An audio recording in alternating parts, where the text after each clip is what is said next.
Chirp, chirp. It is your bird, Night Sparrow here. And I don't have much for us. I don't have much. It was a busy week. Oh well. I do have this wonderful little, what do you even call this? A paragraph? A speech? A soliloquy? This wonderful soliloquy by Lossatrock Wall Alice, otherwise known as pronounce the name backwards. Well, you guys probably know them as Alice Locorzo from Shogi Harbor, who says, looks up at you through battered eyelashes with an innocent smile face. Hey, senpai. A small tear runs down my cheek. Sorry, I just get so nervous around you. Winks as smirk grows. Well, I want to ask if you'd be my girlfriend. Haha. Frowns as you reject me. What? You don't want to be? Oh, no, it's okay. Eyes turn red as wings grow as you notice my new horns, and I breathe angrily. I said it's fine. Don't think you're special, senpai. I can live without you. I'll show you. I start glowing, and wings spread out, turning red. How dare you reject me? I'm your alpha. Grr. I'll show you what you're missing. Baka!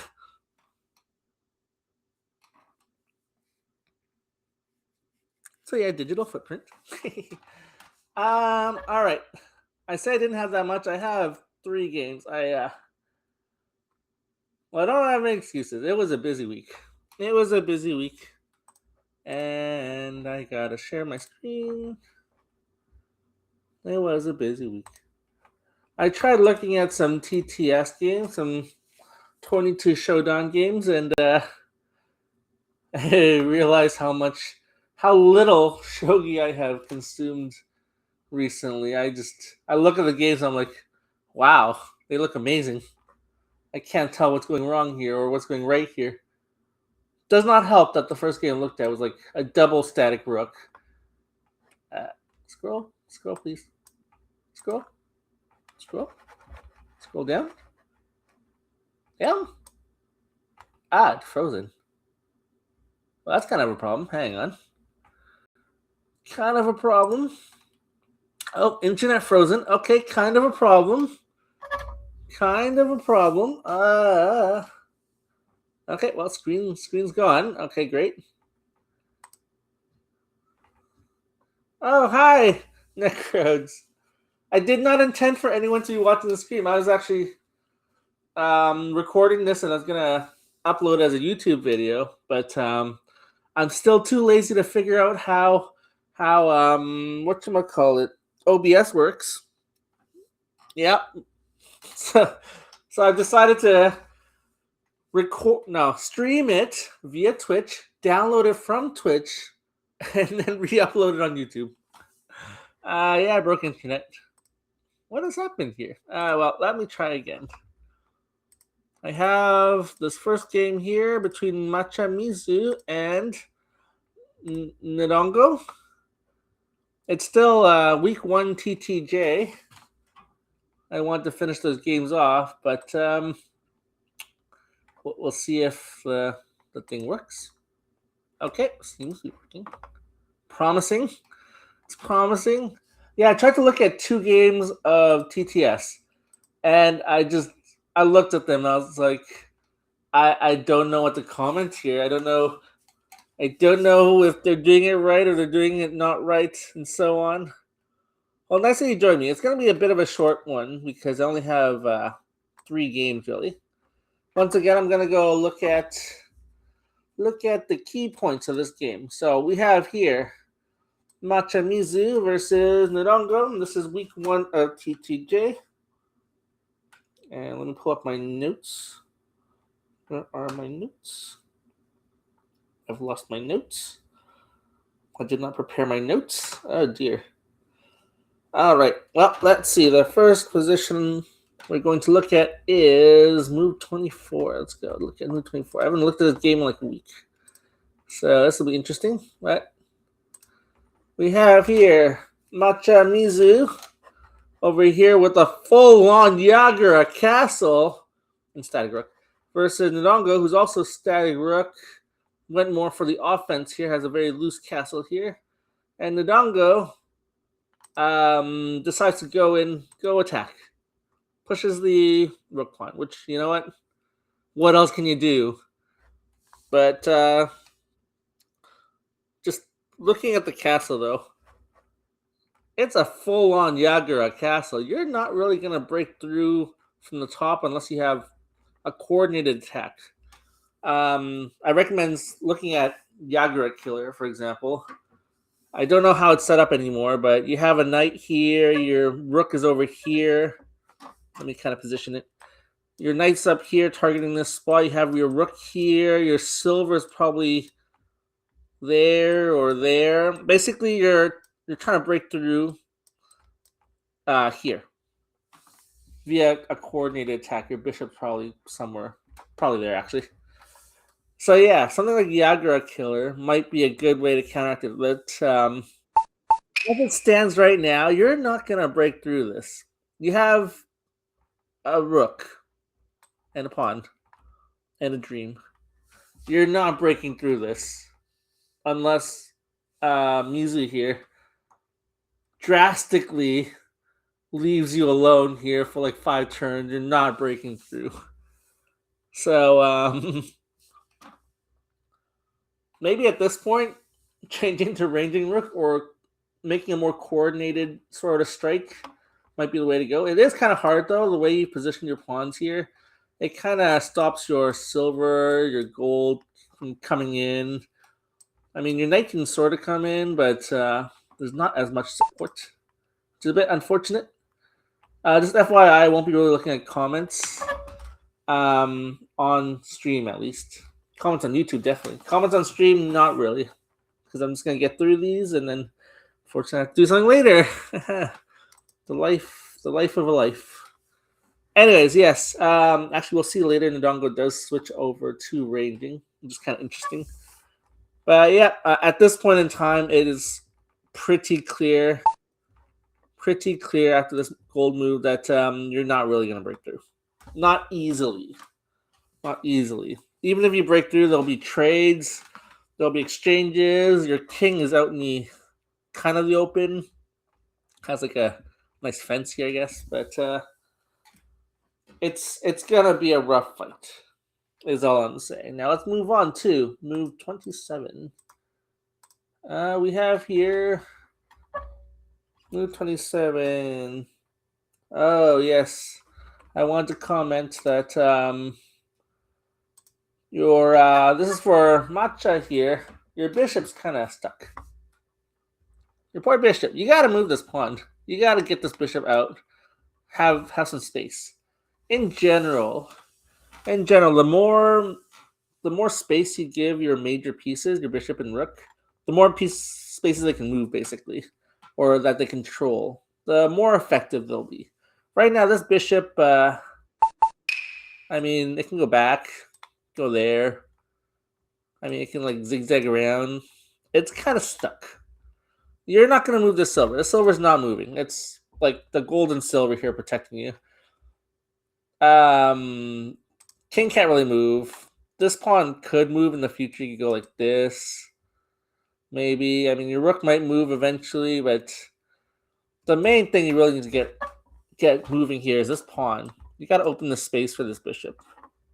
And in fact, what happens here is they take initiative. They push the pawn first. Your pawn is now kind of annoyed. Kind of try. You can still push it, of course. I think maybe later on you do. And then an exchange happens. They can redrop a pawn supported by this bishop here if they wanted to. But it makes it difficult for your bishop to get up without at least some exchange if something's happening. So yeah, a note for the future. We're gonna go for Yagura here. You gotta give your bishop space. Otherwise, it's kind of stuck in a defensive spot, and If that's part of your plan, great. But if you're planning using it to attack, it's kind of stuck. I'm not sure if that's the actual plan of Yagura. It could be, but it just doesn't seem great. Now then, move 67. Let's go to move 67. It's amazing. They got the two walls coming here. They're colliding. They switch to central rook here. Exchanges happen. Some maneuvering. This gold coming up. Gets exchanged. We move over here. And eventually we go to move 67. Woo. All right. What's been happening here? We still have this very loose king. Kind of in line with the rook now. We have our Yagura kind of... Our gold wandered off. That's fine. We have some exchanges. We have a golden hand by Matcha here. It was from this exchange here, so a silver gold exchange. Not bad. And we have here Ndugo. My apologies if I'm pronouncing it wrong, but I can't pronounce that. Not easily, not well. We have here silver, try to chase with his bishop. And we run in the game. Great. But could we do something better? Well, you have a pretty good castle here. It's not the best. You know, you got two generals, one's nearby, kind of stopping this rook. Look at your opponent's castle. They got no real generals immediately. They got gold, the silver. I mean, this rook is controlling this lane, but it's supposed to be attacking, really. Bishop here, it's there. It exists. You know, the silver wants to go attack. So, you have a better castle. This could be an opportunity here. In fact, like the move I was thinking of, honestly, is a good old gold drop right there. And yeah, if they take, great. You could take silver for free. You could take the rook. If you take the rook, for example, if they go on ahead, you could have some rook infiltrate. If you take the silver, it's just a free silver, and now you can use this opportunity to drop the silver somewhere, control this part that's really close to the king, and you know, Ndugo can't really afford to abandon this spot. The king is right there. You're kind of bearing down on this area. This pawn's kind of in the way, but you're bearing down this area here. It's not going to be great. And they could run like this. And that could be quite annoying. Except you keep going. Well, you could take silver at this point. And that's honestly fine. A silver for a bishop, and you're controlling this area. That is honestly pretty fine. And if you really want, now you could do like silver drop here. If they exchange, you're moving your rook pawn forward. And like once it gets here, you've basically won. If at some point this pawn comes here supported by this rook with stuff in hand, you've basically won. And look, your castle's still okay. They might have a bishop, but they can't do anything. Silver can't really do anything. So yeah, I feel like that would have been the time to go on the offensive there, instead of retreating, as what happens in the game. Because what happens, the silver goes forward, a gold drop there, that's pretty nice. It is forking rook and bishop, which this is my other note. My other note's that, yeah, this here. At this point, actually, instead of that gold drop, because that's a very nice gold drop, actually. But it's also a heavy move. You're using a piece in hand, and not only a piece, it's a gold piece in hand, the one general you have in your hand that is very valuable, and you're dropping it. When instead, you can just do that. It's a bit slower. It takes 2 moves to get in there. I mean, they could defend it now. Let's say like a pawn like this. But you are moving forward, which is great. You know, that pawn drop doesn't even work. That pawn drop doesn't even work. Bloop, bloop, bloop. Huzzah! They defend. You keep going. You could gold drop here. You could take this free silver now if you wanted to. I would gold drop first, actually. Intermediate move, gold drop. They have to move across. Now you take the silver. Now you have this gold blocking the eggs on this side. The rook's over here pressuring. You know, it's pretty disastrous. You have bishop aimed here. You have a silver in hand. You could do a bunch of stuff here. You could do some damage. Yeah, so you have to get your rook in play. The rook is made for offense. It's a stabby stab tool. So with this pawn here, it's kind of blocking the way of this rook. So either you get around this pawn, or you have some sort of exchange where you get rid of this pawn, or you just push forward. The reason why we can push it forward here is because back here when we had the whole thing, if they had taken this bishop, then they kind of double defend against the spot, which honestly is even fine. There's a proverb: all shogi attacks start with a pawn sacrifice. That could be your pawn sacrifice. The king's right there. You just gotta get your rook there. Your piece is in the way. Just stampede over them. Anyways, yeah. It's time to be brave. It's time to get your rook in the attack. You got your gold there, which is great. I didn't write this down, but I did want to make a note. This is a great fork. And they ran from the fork, which honestly is probably a good idea because if you had a rook in hand, Matcha, you would have done more damage than a bishop in hand. You take the bishop, and they take back. On paper, bishop for gold is a decent trade. It's a good trade. You know, points-wise, it's worth more. But let's look at this. This gold is one away from their king, is controlling basically all these squares here around the king that has no castle. That's this bishop. This bishop is it's hitting that pawn. I mean, yeah, you kind of have a double attack on the pawn. Great. It can't go there. It could go here and, you know, go somewhere along this line, but in reality, this line is being blocked by every other piece.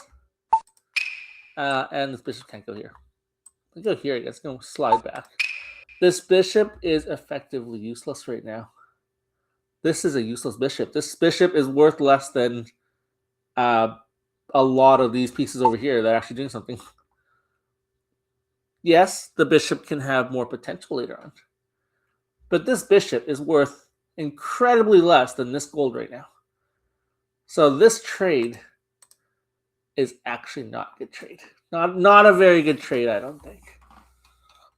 It was you've lost your gold, which was controlling a lot. And yes, you're getting the bishop. I believe you use that bishop, yeah, immediately. What does it do? Woohoo, you attack this knight, which is now blocked. You can't go there. You can't go there. You can't go there. It's not in the promotion zone either, so you can't promote. You can go there. You can't go there. This is kind of useless.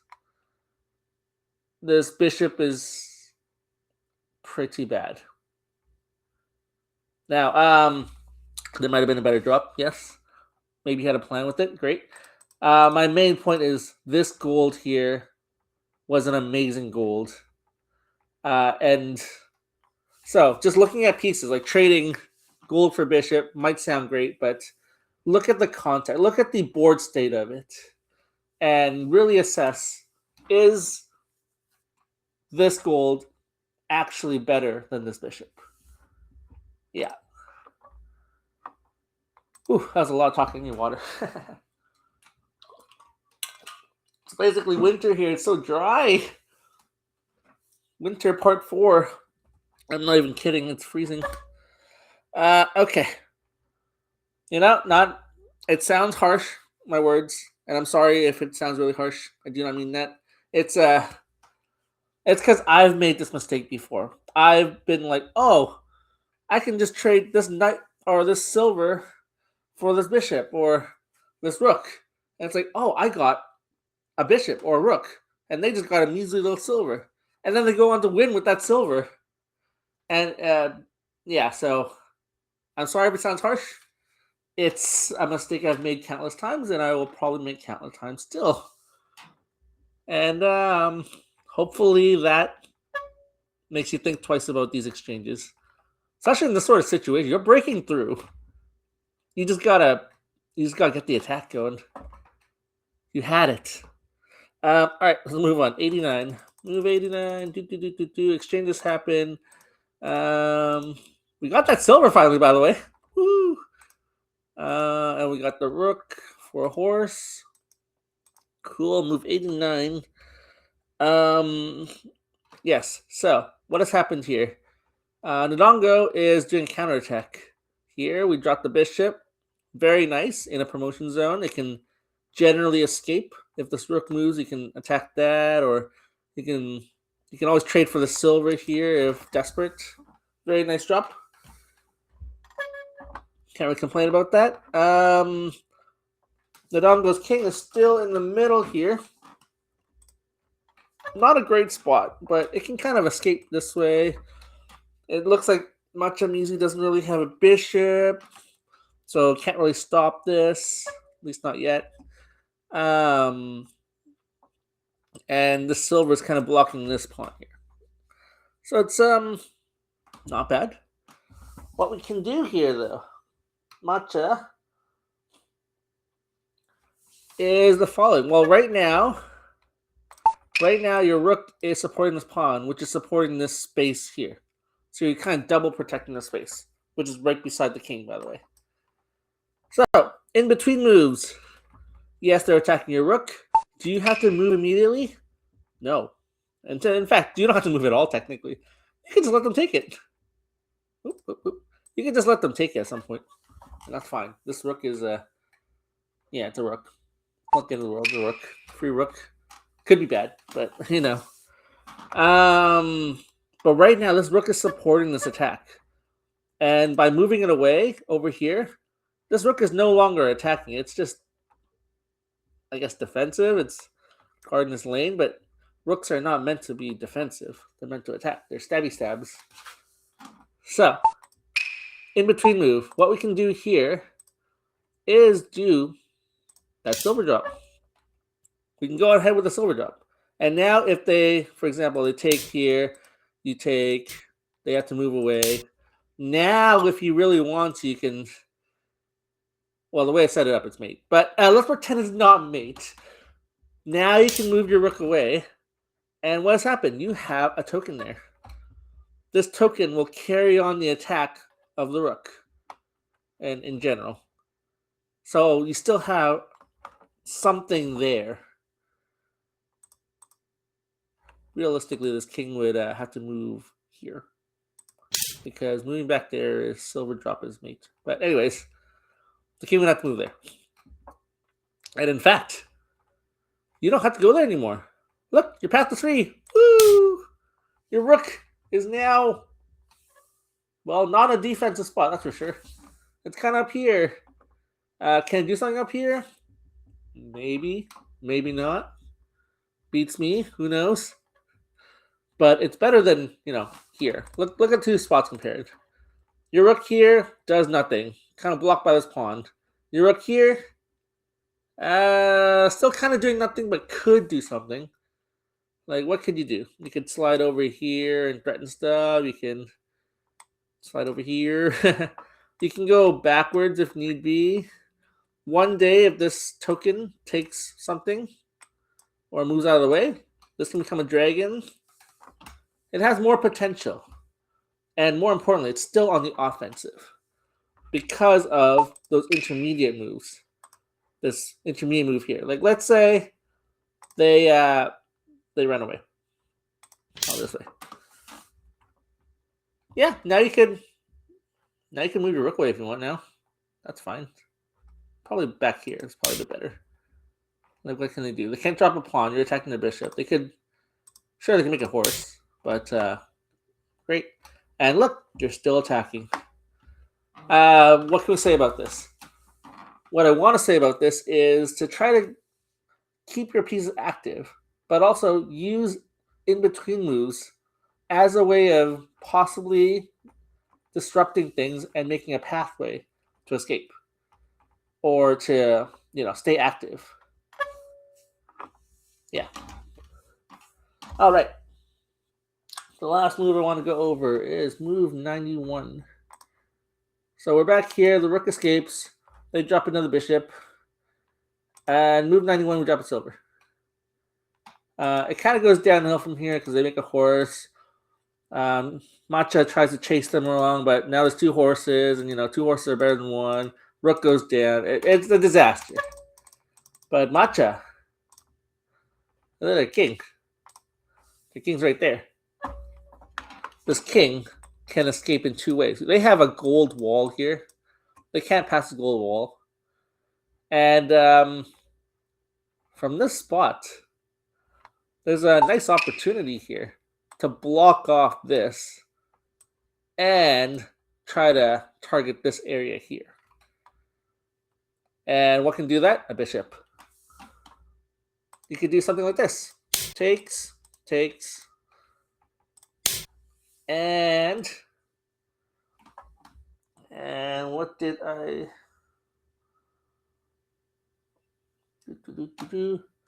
What did I want to do? Something like silver here, I believe. Silver 4-3 check. And yeah, they can escape. Except they can't. This bishop will stop their escape. They're stuck in here now, and now it's a matter of how to checkmate, right? I don't know how you checkmate from here, actually, but this is looking pretty bad. This is an attack. They can actually escape here, actually. That might be interesting.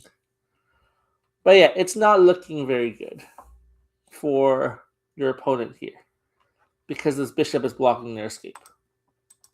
If they decide not to, they can go this way, for example. You don't really have a second thing. You can continue on with this bishop here, threatening to take this pawn. Like, what do they have? They have a rook in hand? Great. It's a rook. Rooks can't really defend. You have a horse? They have a horse here. But their king is kind of... This is the problem. This is why all the players tell you to castle and stuff.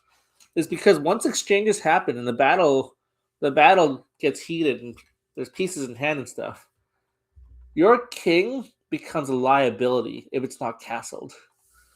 Your king will get counterattacked, and now you have to spend resources defending it or time moving it away to somewhere safer. That's valuable time. That could have been time that you spent attacking, but now you're escaping or, eventually dying, eventually losing here. It's not nice. It's not good.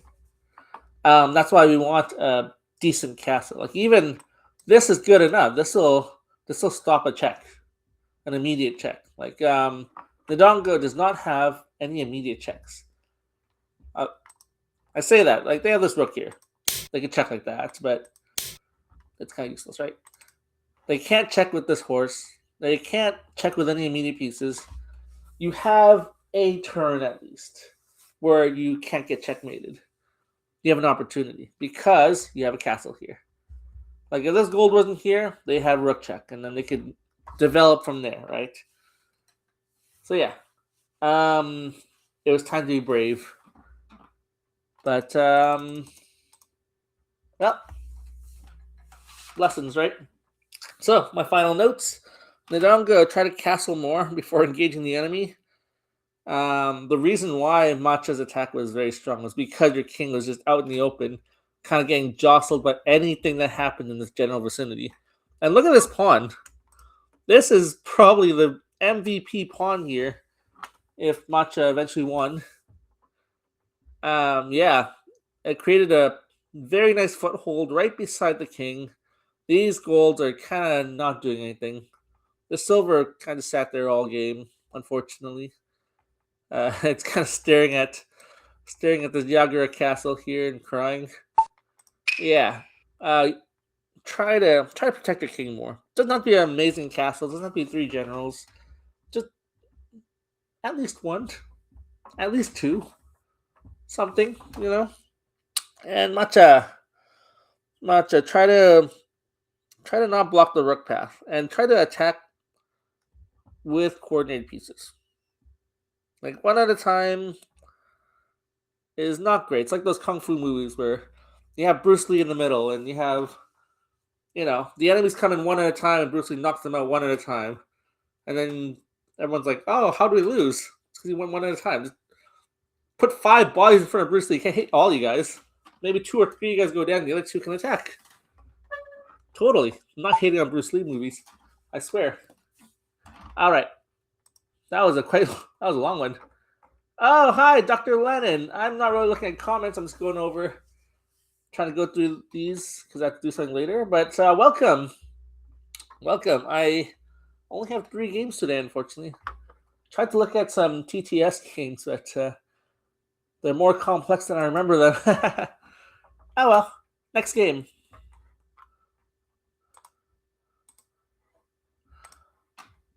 I got a shit. Next game is DarkNekros versus what looks like a Kingdom Hearts game, honestly. I know, right? I want to do a TTS recap, but I looked at the first game, which was I looked at Love Call versus Joymata, which was a double static rook, and I was like, this looks amazing. I don't know what I'm looking at, but it looks amazing. Then I looked at Dipta versus the Pharmacist, which was a third file versus Central Rook. And I was like, wow, this looks amazing. I still don't have any comments. I don't know what to say about it. So I gave up. I went back to TTJ. Oh, well. I'll try again next time. I ran out of time this week, honestly. Did not have much time this week to really go over games in detail. These 2 games, the one with Matcha Mizu and this one here, DarkNekros, I did before and kind of saved them because I ran out of time last video to analyze them. So these are kind of going over them now. And let's do that. We have DarkNekros versus, how do you pronounce this? IXOL. Excel? I saw this. I was like, oh my god, it's Kingdom Hearts. The absolute value of EXO. All right, that's your name. That's my name for you. You're the absolute value of EXO. All right, and we have here double 4th file. I saw that. I was cheering. At work. We have mirrored moves basically here, which is very cool. Oh, the first deviation. The first move I want to go over is move 41 here. So we have an aggressive 4th file versus a, well, now aggressive 4th file. Very interesting, actually. Very interesting. What they want to comment about move 41? We have a night jump. All right. So what do we have here? We evolved into Jin Muso, Gold Muso, or Peerless Golds. There you go. We have this here. This rook is now over there because it had to retake for the bishop. We have this ladder here. There's a bishop here. We still have our 4th file rook staring at a pawn, staring at this spot, which is pretty nice. Pretty nice, and I think that's what the comment will be. That is what the comment will be. DarkNekros had an opportunity here. What I like to call the central rook exchanges kind of thing. Basically, you have rook supporting a pawn, attacking a spot that's for promotion. That's a very nice spot. And it's being defended. You can do this, the following. Bishop takes. And absolute value of EXO needs to retake somehow. They could take with gold or rook, but the outcome's going to be very similar. So let's just take with rook here.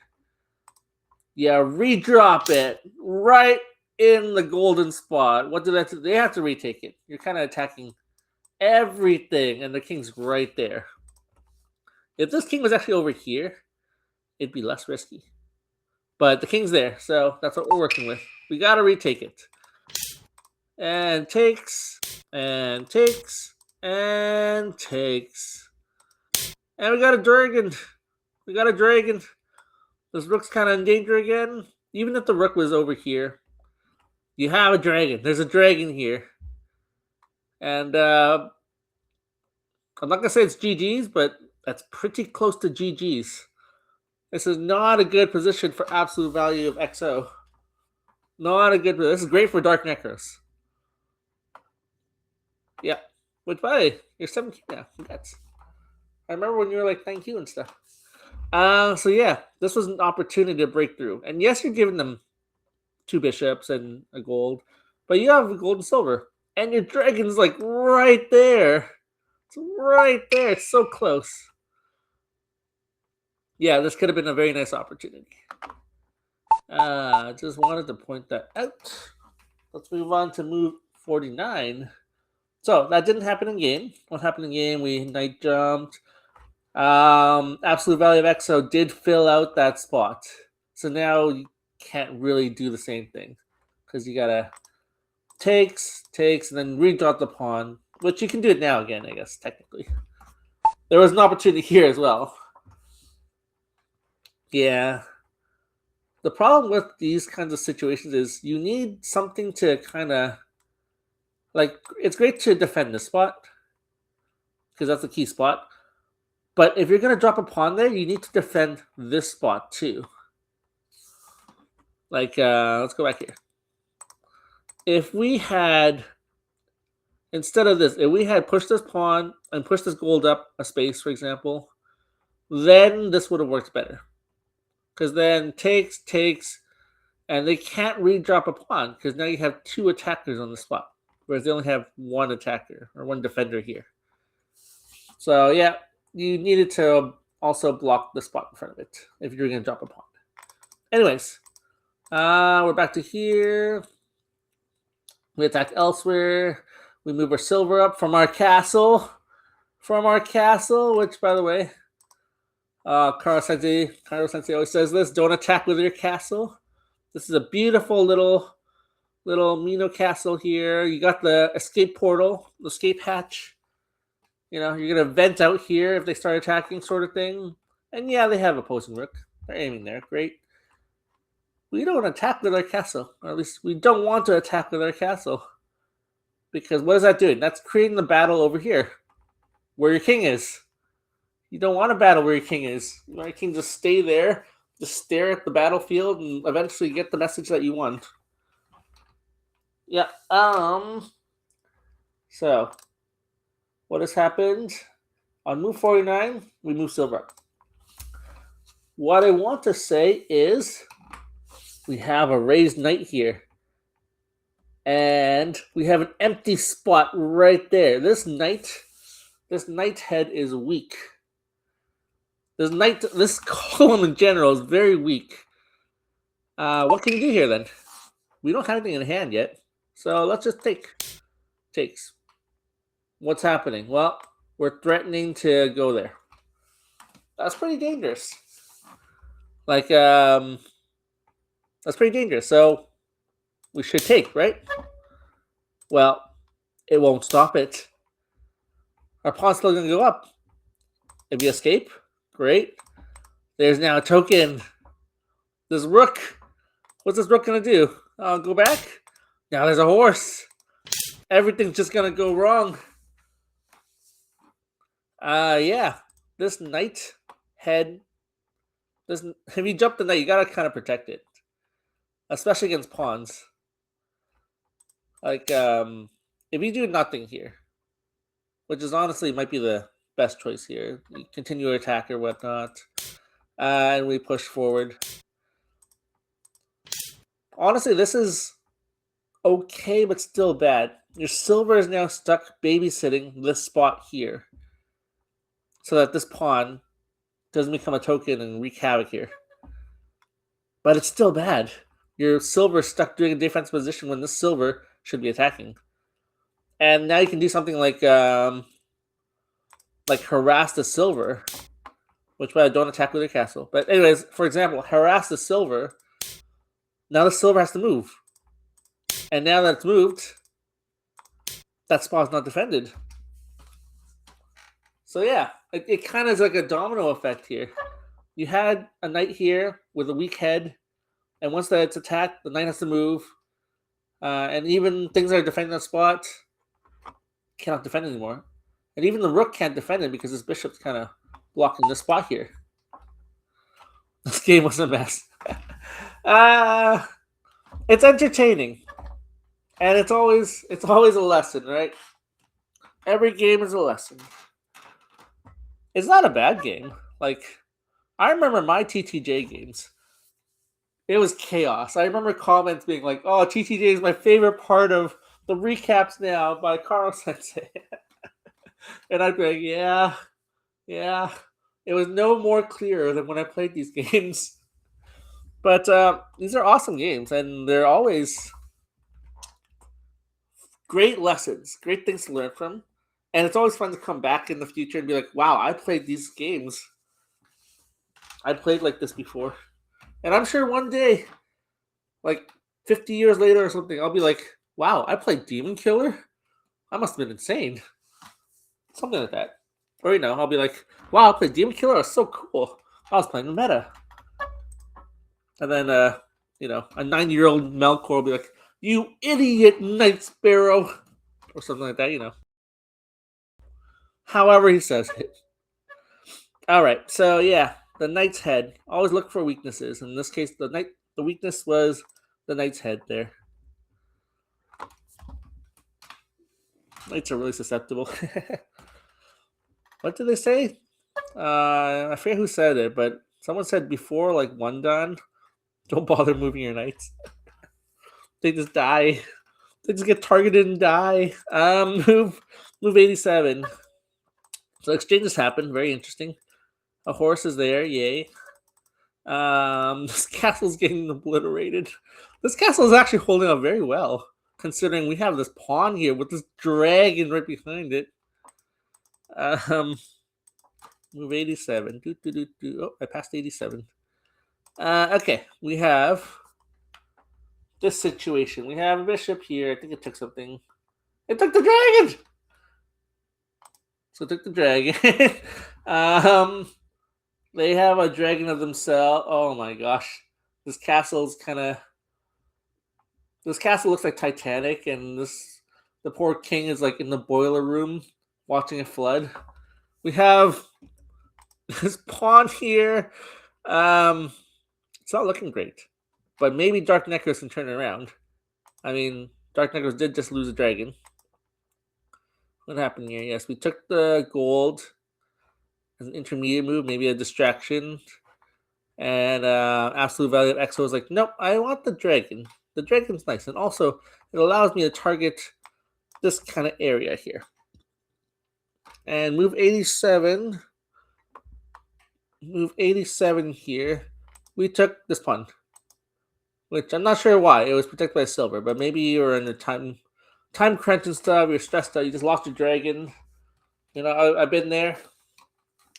A better move might have been for DarkNekros just to take this gold.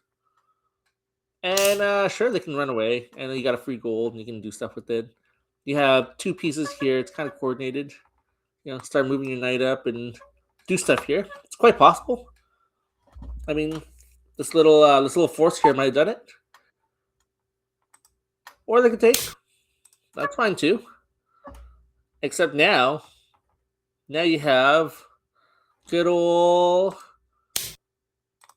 one space away. You got a threat mate. And if we look at the pieces, they can't escape. The king can't escape elsewhere because you have gold drop somewhere here along these lines. And that's going to be it. They can't take the silver. It's promoted silver, unfortunately. And they don't have any generals Yeah, they have major pieces. Like the closest they can do is like a rook drop here, for example, guarding this lane. But now what? Now we can do well, now we can take this bishop. Honestly, it was protected. And now we can threaten some sort of knight jump or some sort of bishop drop, like bishop here. This is not a great place to put this rook, but you can do a bishop fork here. The bishop allows us to target the back lane with a gold, things like that. This would have been a very good slow move sort of thing. A kind of instead of rushing and stuff. I forget what moves exactly happened, but this could have been just a surround the king sort of move. There we go. A surround the king sort of move. My first TT showdown was all demon. Oh, awesome. I'm so proud of you, Dr. Lin. I tried to do that. I tried to do all demon killer, and I used it for 7 of the 9 games for my TTS. And then 2 of them I decided not to and went with different things. I think I kind of lost those games. But anyways, that was pretty awesome to hear. All right, so yeah, this would have been a very nice sequence to go with. And even if they didn't take with the king, it's free gold. Gold for dragon. I mean, looking at the placement of this horse is pretty nice. All right. Let's go to move 90. So we're here.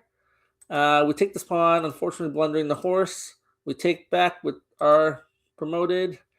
And we got a rook drop here. What do I want to say with this? Oh, yes. So, looking at absolute value of XO, we have a very nice dragon. Looking at this, pinning this pawn, these golds are not greatly placed, to be honest. This gold's not defending anything. Ideally, this gold would be right here. Ideally. We have a bishop. This bishop has survived. This knight did not take it yet. It's still there for at least 1 turn. And it is targeting this spot. This spot is actually a weak spot right now. It's a weak square. The only thing defending this is the king. So, and the king's kind of trapped too. It can't go this way. It can't go this way. It's walled in. It can go here, but it's kind of trapped. And this pawn is now doing a great job blocking this top hatch. So this king right now can go a grand total of here and here. And that's it. That is it. This king is kind of in a very weak spot. So what you can do is 4-6. Is what I've calculated. Knight 4-6. And you're threatening dropping on this 3-8 square. In this case, you drop a rook because you don't have a general or anything. But this is threatmate, I believe. What can they do?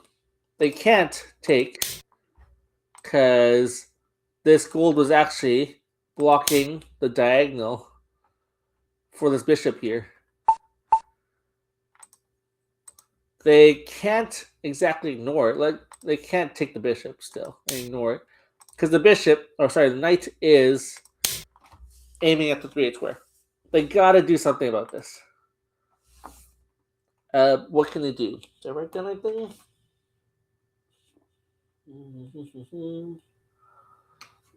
What can they do?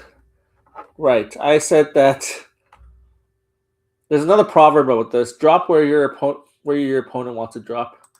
I think maybe the only way to defend this is either plugging the hole, or maybe this. This might be questionable. Not sure this is good enough. Because what can you do here? Can I look at this? I think maybe just straight up going for it is good enough.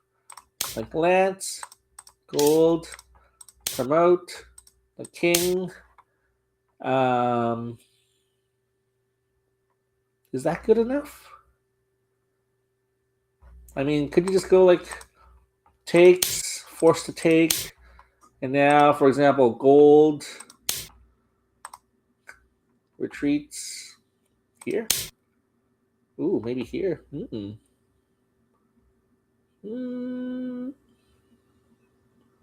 Maybe. Can you survive this? Is this survivable? It's hard to say. It's hard to say if this is survivable or not. Rook here. I don't know, escape here. Oh wait, no. You can go take this pawn here. Yeah, it's not really survivable. Not really survivable. It's probably a faster way of killing there, but yeah. If you just go for the attack, can't really defend it. So what you could do is plug the hole. And I've lost my notes. But yeah, you could do knight takes here. Anyways, the king's forced to take. Bishop comes in. You could king takes or gold takes. I'm not sure if gold takes would be any better. Maybe. But something like silver attacking gold and pawn. Kind of have to block the pawn, so something like this. Maybe. It's maybe it'd survive. You could probably slow down here, honestly. But it's not looking pretty. It's not looking pretty. And it's because that square is very weak right now. It's only defended by the king. Yeah. Did I write a mate here? I did write a mate here. But I did it with the king takes. Anyways, it would have been pretty bad. Would have been pretty bad. Dr. Lennon says... Finished 6 out of 20. Nice. 5 wins and 4 losses. That's pretty good considering you're using Demon Killer. Dragon 4-9 before gold 4-6. Oh, that makes sense. And then you're just surrounding them.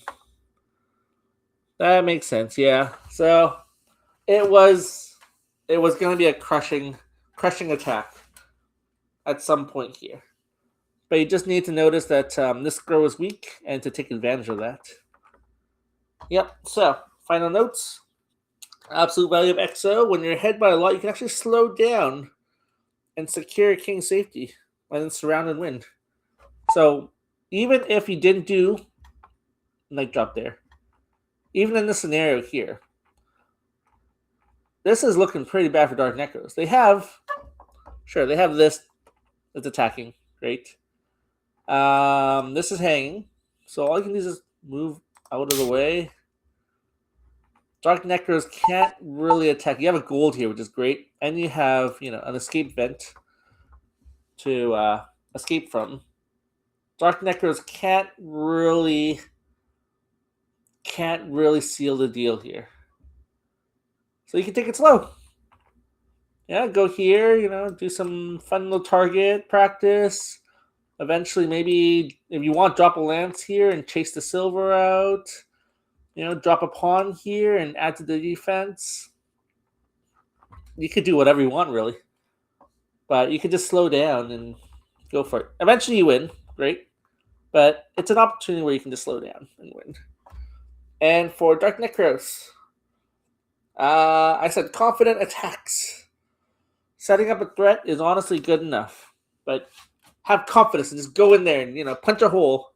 And then stare into that hole and say, what's that line from The Shining? It's Nekri. Yeah. Have confidence.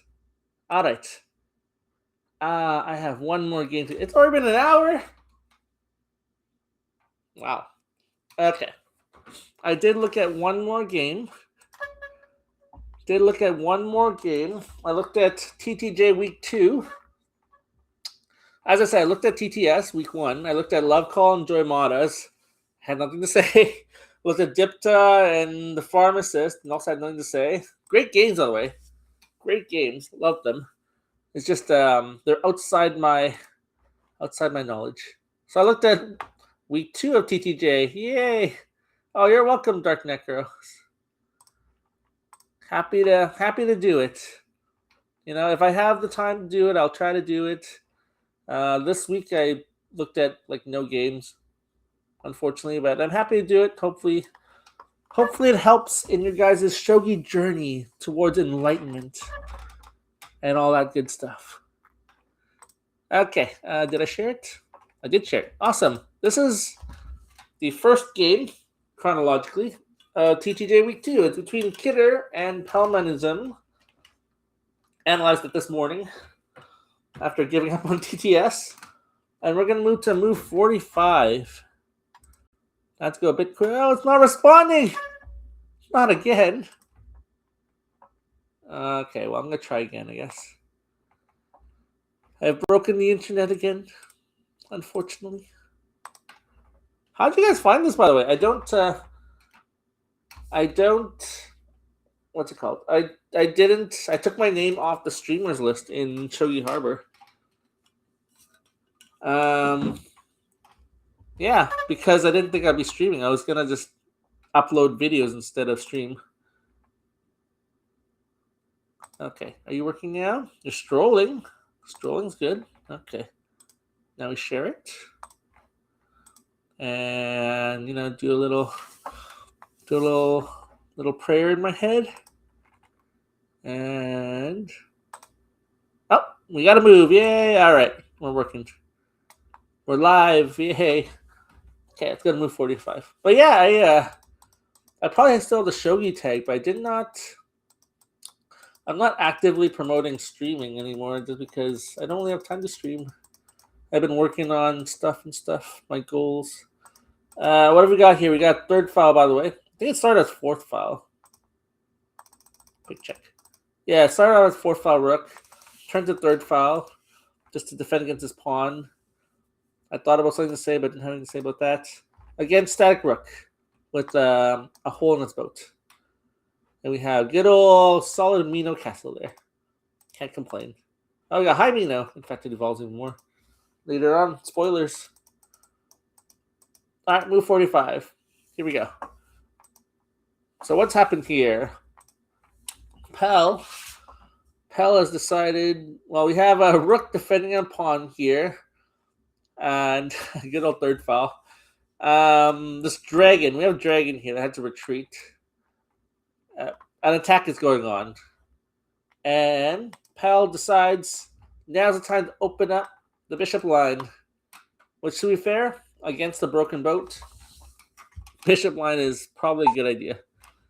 But we are under a fire here. We're under heavy fire. And what has happened? Well, we are attacking their silver at the same time, threatening the trade, and kind of pinning it to this lance here. We don't really want to dig this lance. We have the two silvers attacking, along with this dragon here. Pretty intense. And we do bishop trade, attacking with tempo the dragon, which we have to escape, and we got a silver. Woo. Good tactic. Good job, pal. It worked out. It worked out because they did the trade. So, Kidder, you didn't need to trade. It is very nice looking. Having a bishop in hand while you're attacking is very nice. But you didn't need to trade. Like, your silver's being under attack. You could just go there. Blocking the trade. And they can't really do anything here anymore because you have these arrows. You have your two silvers here kind of protecting each other. So if they were, for example, try to dislodge the silver, you could, honestly, you could go backwards. If you just absolutely don't want to trade, which it might not have been the best idea. You can just slowly drift backwards. And that works too, honestly. Or you could move forwards. Let's say attacking. Move forward. And because you have this other silver, they can't really do anything about it. Now they have to move this away, and now you're breaking through. And yeah, you're breaking through. Yeah, the rook. Yeah, the rook takes it. The rook's coming in. They're going to be a dragon. Actually, well, they can't. My bad.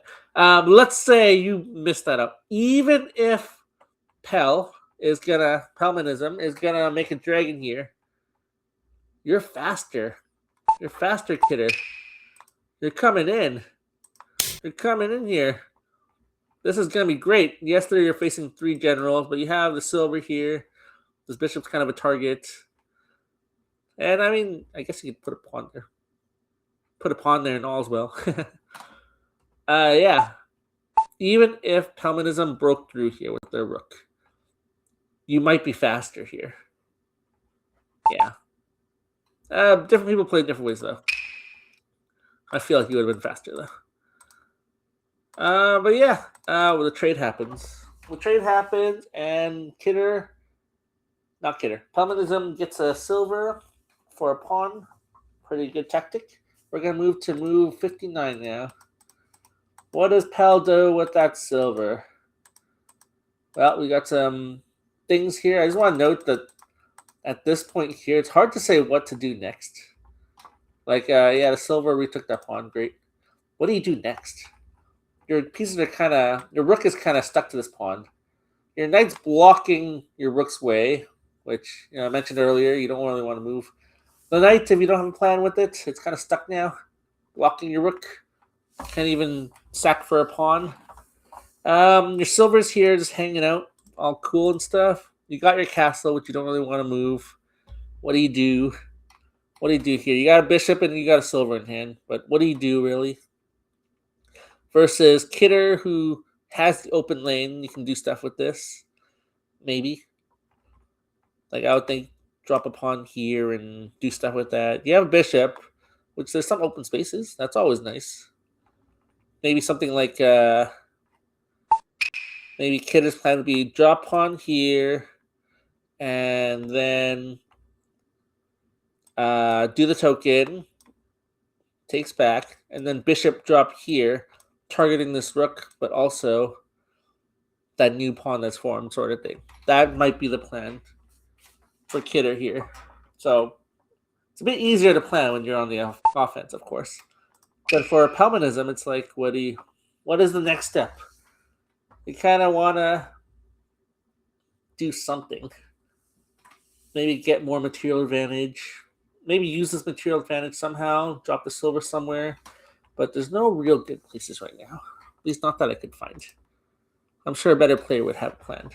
Pawn 2-4 might have been cool too. Bishop 2-1 now is dangerous. Oh, yes. Yes, this bishop 2-1. Targeting this rook and the silver. You have to move over, but then honestly, you could probably sack the bishop for the silver. Rook takes, and then your dragon comes in. That is definitely an option, yeah. Yeah, Kidder has a lot of options here. Pelmanism, it's hard to tell. It's hard to tell. You have a defensive setup. You're kind of defending on this side as well. It's hard to tell. So, yeah, things happen. Move 59 is the next move I have listed. Yeah, we try some bishop drops. Great. Silver goes back. Oh, yes. So we attack the silver, supported by this pawn, this knight. The knight's doing something great. And we move the silver back. We move the silver back, which is great. It blocks the bishop. And this pawn is kind of stuck here, and it's impeding the path of his knight. So his knight's actually kind of trapped here. He has to go the other way. Maybe at some point. We could do something else here. Kidder, we could push our pawn. And yeah, we're losing a silver. Maybe. But we're faster. We're faster. What are they going to do? Are they going to take this? Great. But we're faster. We have a token now. This token's hitting 2 things. This token's going to be great, honestly. This token's going to be the start of the end here. We're faster. And even if, for example, they're like, oh, well, I'm going to take the silver anyways. I'll just take here. And, it takes back. And now you take the silver. They've lost that silver that was defending things. So, silver drop For example, the rook kind of has to defend this knight, but it can't. Can't really defend this knight. We're breaking in. We're coming in hot. This is an opportunity because they have this one silver defender and not much else. There's an opportunity here, and because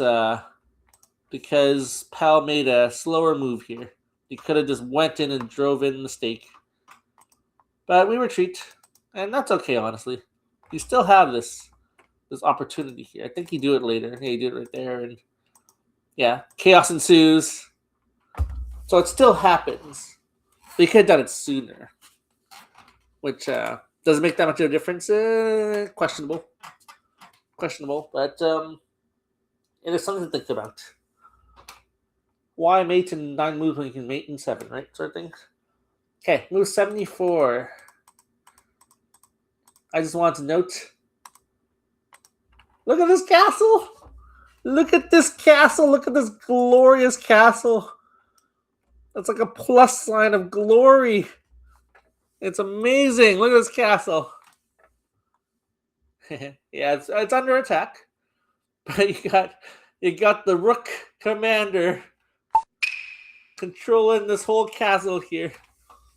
Everything's gonna be safe. It's not, but spoilers. It does break. But look at that beautiful castle. All right, move 86. So the castle breaks down. It kind of moves. It shuffles along here. It's kind of cool. And we got good old silver fork. So Kidder went with aggressive gold there. It's attacking this, supported by the dragon. Very nice. We have a bishop here. It's nice. But we don't have incredible amounts of support. We have a bishop and silver in hand. That's kind of nice. And we face this silver fork, which Kidder runs away from. That's fair. So I don't think that Kidder did the wrong thing, actually. I think Kidder did the right thing. I've said in the past, don't run away from a fork. Yeah. I think this is an appropriate time to run away from a fork. Because if we look at the state of Kidder's base now, this king is very out in the open. We can't afford to give them a rook. Because this rook is going to go right there and fork this bishop. And then do damage and stuff. And it's going to be unfortunate. It's going to be a counter. It's going to be one of those games where you're winning, and then suddenly somehow you lose, sort of thing.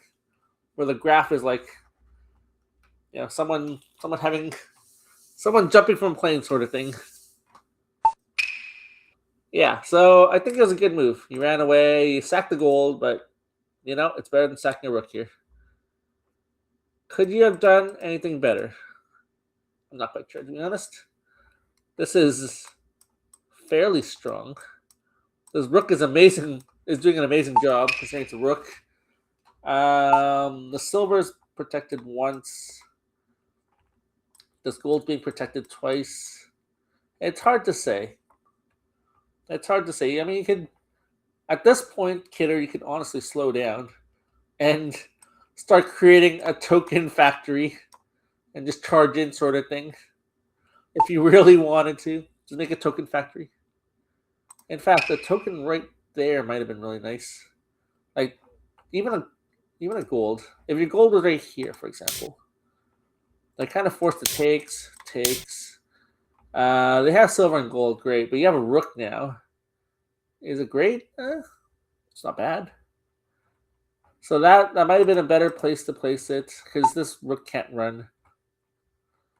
What else could you do? If you didn't really care about getting the rook, you could do something like bishop. Here's not the best because the pawn will block here. Maybe bishop here. Maybe, and even if rook runs away, I guess rook might go here, but then you got good old silver protecting it. The bishop's not very helpful here because we're trying to attack in a line, so we're willing to sack the bishop. There's no arrows. Or it wouldn't sack the bishop here. Yeah. So yeah, we could actually take it slow here at this point, killer. But yeah, good job not running from this fork. Actually, no, good job running from this fork. This fork was a dangerous fork. It actually later on happened that the rook dies somehow. How did it die? Silver, we takes here, then they take the rook. And then the fork happens anyways. But we had enough here. These two bishops are kind of eyeing that whole area here. We had enough. We made it. One bishop dies, but we made it. So, good game. So, yeah, Kidder, when you have the advantage, you can just starve your opponent. Give them nothing and just slowly in forward, honestly. And for Pelmanism, I know he started as fourth file, but as you've probably seen with fourth file, you often have to change to third file and stuff like that. So you have to know how third file works too. And for third file is a bit more susceptible than other file rooks against a strong static rook charge, because our rook is kind of in the place where a general would be, protecting this pawn. And this bishop, well, the bishop being here is an option. That's actually why you often see the rook for third file being up here, because it defends. It's another defender, basically, of this pawn. So yeah, be wary that it is quite easy to lose this column if you're not careful against static rook playing as third file. Which I know you're playing fourth file, but you gotta know third file, you gotta know the opposing, you gotta know the central when you're playing fourth, because you often switch. All right, that was my commentary of that game there. That is all I have for today. Hopefully that has been helpful to all the games, and hopefully anyone's watching, honestly. It is fun making these.